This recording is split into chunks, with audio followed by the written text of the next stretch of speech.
Good morning students, welcome to online classes. अभी हम लोग कबीर की लिखी साखियाँ पढ़ रहे थे। आइए देखते हैं साखियाँ का आगे का भाग।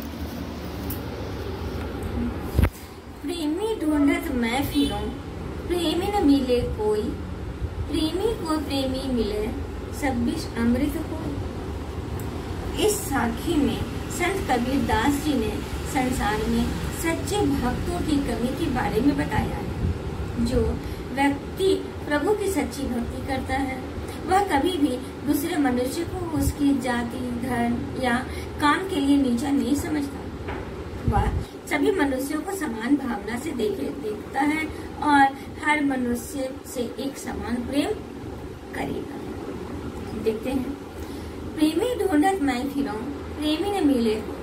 कवि के अनुसार जब तो सच्चे प्रभु भक्त आपस में मिलते हैं तो उनके बीच कोई भेदभाव, कोई नीच नीच, क्लेश जैसे जैसे जहर, बुरी भावनाएं नहीं होती।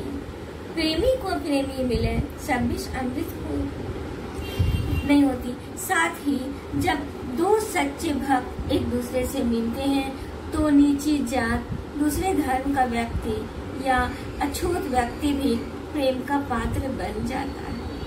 इस तरह पाप भी पुण्य में परिवर्तित हो जाता है। लेकिन आज की दुनिया में दो सच्चे भक्तों का मिलन होना बहुत ही दुर्लभ है। हंसती चढ़िए ज्ञान को सहज दुलिसा डारी, स्वान रूपी संसार है भूखन दे जग मारी। कबीरदास जी इस साखी में हमें संसार के द्वारा की जाने वाली निंदा का परवाह किए बिना ज्ञान के मार्ग पर चलने का संदेश दिया है। उनके अनुसार जब हाथी चलते हुए किसी गले मोहल्ले से गुजरता है तो गली के कुत्ते पेड़ ही भौंकना शुरू कर देते हैं।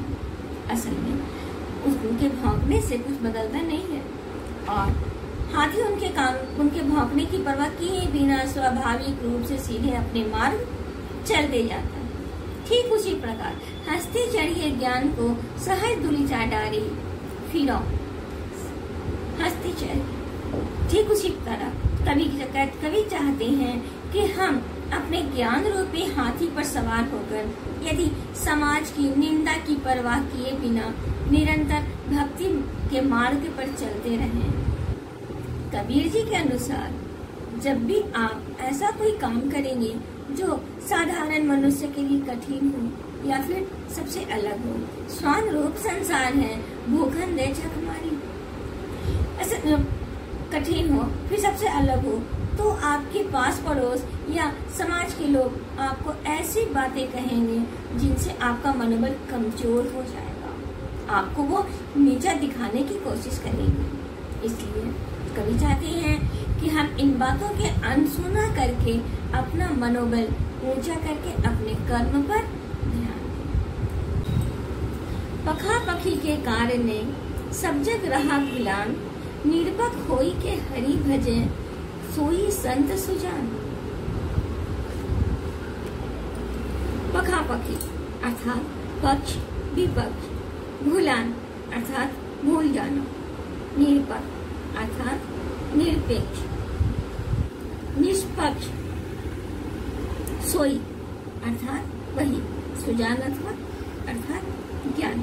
अब इस दोहे में कवि ने उस समय समाज में फैले हिंदुओं व मुस्लिमों के आपसी भेदभाव का वर्णन किया है। कबीर के अनुसार उस समय समाज में हिंदुओं तथा मुसलमानों में एक दूसरे के प्रति काफी द्वेष था।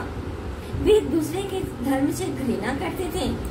हिंदू राम को महान समझते थे जबकि मुसलमान खुदा को, मगर दोनों राम और खुदा का नाम लेकर भी अपने ईश्वर को प्राप्त नहीं कर सके क्योंकि उनके मन में प्रभु की भक्ति से ज्यादा आपसी भेदभाव और नफरत की भावना मौजूद थी। इसी वजह से संत कबीरदास जी ने हमें यह उपदेश दिया है कि हिंदू मुस्लिम दोनों एक हैं और राम खुदा दोनों ईश्वर के ही रूप हैं। इसलिए हमें आपसी भेदभाव को छोड़कर सर्वश्रेष्ठ ईश्वर, चाहे वो राम हो या फिर खुदा, की भक्ति में लीन हो जाना चाहिए, तभी हम मोक्ष को प्राप्त कर पाएंगे।